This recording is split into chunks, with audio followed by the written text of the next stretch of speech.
warahmatullahi wabarakatuh. Perkenalkan, saya Silvi Nurul Fatwa SPD. Saat ini saya mengajar di SD Negeri 2 Pelawangan, Kecamatan Kragan, Kabupaten Rembang, Jawa Tengah. Perkenankanlah saya untuk menyampaikan hasil praktik baik yang telah saya lakukan mengenai pembelajaran diferensiasi pada muatan pelajaran IPA berbasis TIK bersama murid saya di kelas 6 tahun pelajaran 2023-2024. Setiap murid pasti memiliki minat, motivasi, gaya belajar, dan kesiapan belajar yang berbeda-beda. Hal tersebut juga terjadi pada murid-murid kelas 6 di SD Negeri 2 Pelawangan, Kecamatan Kragan, Kabupaten Rembang, Jawa Tengah. Pada tahun pelajaran 2023-2024, saya mendapatkan tugas mengajar sebagai wali kelas 6 di SDN 2 Pelawangan. Murid-murid kelas 6 SDN 2 Pelawangan berasal dari latar belakang keluarga yang berbeda-beda, serta memiliki karakteristik, minat, dan gaya belajar yang beragam. Keberagaman karakteristik murid kelas 6 diantaranya terdapat murid yang aktif, ramah, mandiri, kreatif, senang bekerja sama dalam kelompok, suka mencoba hal yang baru, dan suka berkarya. Namun, ada pula murid yang pemalu saat pembelajaran berlangsung, suka mengganggu temannya, dan ingin selalu diperhatikan. Berdasarkan keberagaman karakteristik murid tersebut, maka guru hendaknya bisa menciptakan inovasi pembelajaran dengan memfasilitasi pembelajaran yang sesuai dengan minat, profil belajar, dan kesiapan murid, sehingga kebutuhan belajar individu setiap murid dapat terpenuhi. Inovasi pembelajaran yang telah saya lakukan yaitu pembelajaran dasi berbatik. Pembelajaran dasi berbatik merupakan akronim dari pembelajaran diferensiasi berbasis TIK. Pembelajaran diferensiasi adalah pembelajaran yang memberikan keleluasaan pada murid untuk meningkatkan potensi dirinya sesuai dengan kesiapan belajar, minat, dan profil belajar murid. Pembelajaran diferensiasi diimplementasikan berbantuan media pembelajaran berbasis TIK seperti PowerPoint interaktif, Quizzes, serta Canva. Sebelum pembelajaran, saya telah merancang media pembelajaran PowerPoint interaktif. Tampilan pada PowerPoint interaktif ini dirancang seperti tampilan pada game, di mana terdapat fitur-fitur menu yang terdiri dari menu kompetensi, materi pembelajaran, video, dan soal-soal. Untuk mengetahui kesiapan belajar murid, saya membuat soal-soal menggunakan Quizzes yang nantinya akan saya gunakan untuk asesmen diagnostik kognitif. Untuk mengetahui minat dan gaya belajar murid, saya telah melakukan asesmen diagnostik non-kognitif dengan wawancara maupun pengamatan langsung ketika proses pembelajaran di kelas. Dari hasil asesmen diagnostik non-kognitif dapat diketahui bahwa terdapat 10 siswa yang bergaya belajar visual, kemudian ada 5 siswa yang bergaya belajar auditori, dan 5 siswa yang bergaya belajar kinestetik. Sedangkan untuk mengetahui kesiapan belajar dalam memahami materi perkembangbiakan vegetatif alami pada tumbuhan, saya melaksanakan asesmen diagnostik kognitif kepada murid dengan memberikan soal-soal pada Quizzes paper mode. Dari hasil asesmen diagnostik kognitif dapat diketahui bahwa terdapat 6 murid yang paham utuh, 10 murid yang paham sebagian, dan 4 murid yang belum paham terhadap materi pembelajaran yang diajarkan. Berdasarkan hasil asesmen yang sudah dilakukan sebelumnya, saya membagi kelas menjadi 4 kelompok, yaitu 2 kelompok bergaya belajar visual, 1 kelompok bergaya belajar auditori, dan 1 kelompok bergaya belajar kinestetik. Nantinya, masing-masing kelompok akan berkolaborasi dengan konten ajar yang saya berikan, dan mereka mampu menumbuhkan rasa kerjasama dalam melakukan diskusi untuk membuat produk terkait materi perkembangbiakan vegetatif alami pada tumbuhan.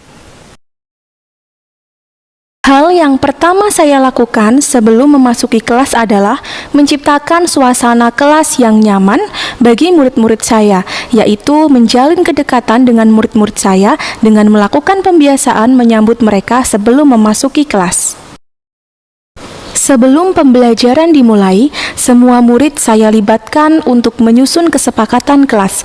Mereka menuliskan keinginan yang mereka harapkan ketika nantinya melakukan kegiatan pembelajaran. Kesepakatan kelas ini diharapkan mampu menumbuhkan komitmen bersama antara murid dan guru selama proses pembelajaran. Nah, anak-anak, sesuai kesepakatan kelas yang telah kita buat sebelumnya, anak-anak kelas 6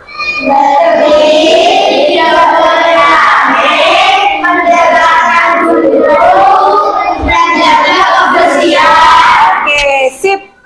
Pada saat saya menjelaskan materi yang ditampilkan pada LCD proyektor, semua murid dapat mengakses materi tersebut pada PowerPoint interaktif yang ada pada Chromebook masing-masing kelompok. Setiap kelompok difasilitasi masing-masing satu Chromebook.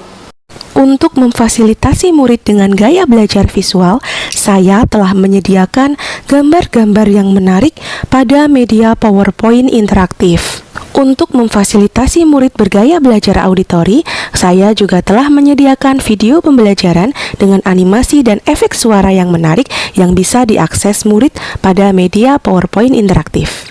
Untuk murid dengan gaya belajar kinestetik dapat memanfaatkan lingkungan sekitar sekolah untuk melaksanakan pengamatan terkait materi perkembangbiakan vegetatif alami pada tumbuhan. Berkembangbiak dengan cara tunas adventif. Ini ada tumbuhan pisang berkembang biak dengan tunas. Lihat ke situ, ada pohon sukun. Oh iya, itu pohon sukun. Berkembang biak dengan cara tunas adventif. Pada kegiatan diskusi kelompok, masing-masing kelompok mendapatkan tugas yang berbeda, yaitu sesuai dengan gaya belajarnya masing-masing. Kelompok bergaya belajar visual dapat membuat produk atau karya berupa infografis menggunakan media Canva. Kelompok bergaya belajar auditori dapat membuat karya atau produk berupa video podcast berdurasi pendek terkait materi. Kelompok bergaya belajar kinestetik dapat membuat produk atau karya berupa poster mengenai materi perkembangbiakan vegetatif alami pada tumbuhan. Assalamualaikum warahmatullahi wabarakatuh. Berkembangbiakan vegetatif alami pada tumbuhan. Satu kakak tinggal. Apakah hasil ini misalnya tumbuh di sekitar kita yang bervegetatif alami? Tumbuhan yang berkembang biak dengan cara daging selain stroberi adalah tumpuk teki. Pada akhir pembelajaran, murid mengerjakan soal evaluasi yang dikerjakan melalui quizzes paper mode. Saya menyeken jawaban setiap murid dan dapat diketahui bahwa hasil evaluasi ini sangat memuaskan. Banyak murid yang mendapatkan nilai di atas KKM.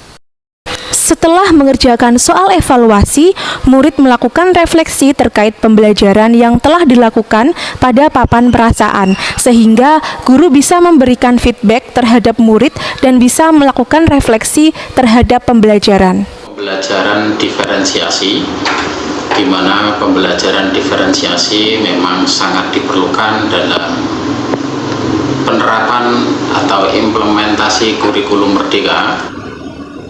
Yang pertama, sangat mendorong siswa-siswinya untuk lebih belajar, giat, lebih memahami materi yang disampaikan. Menurut saya, pembelajaran yang disampaikan oleh Bu Silvi sangat menarik, sangat kreatif dan inovatif bagi siswa karena menggunakan media digital yang sangat sesuai dengan kebutuhan siswa dan juga menggunakan sistem pembelajaran diferensiasi di mana sesuai dengan kebutuhan siswa dengan berbagai macam gaya belajar siswa. Perasaan saya senang, menarik dan mudah dimengerti. Saya menjadi paham materi yang diajarkan guru. Ajeng, di rumahmu ada tanaman apa saja? Ya, ibuku menanam pohon pisang dan sukun. Kalau aku kunyit sama jahe. Oh, pohon pisang. Pohon pisang berkembang biak dengan tunas. sedangkan pohon sukun berkembang biak dengan tunas adventif. Berdasarkan pembelajaran yang telah saya laksanakan, yaitu pembelajaran diferensiasi berbasis TIK, saya akan terus berusaha untuk menjadi guru yang inovatif dengan menciptakan inovasi-inovasi dalam pembelajaran. Saya juga akan membagikan praktik baik yang telah saya lakukan dalam pembelajaran kepada rekan-rekan guru, baik di sekolah maupun di lingkungan luar sekolah. Saya berkomitmen akan menjadi guru yang selalu berinovasi untuk mencerdaskan murid-murid saya dan memenuhi semua kebutuhan belajar murid saya.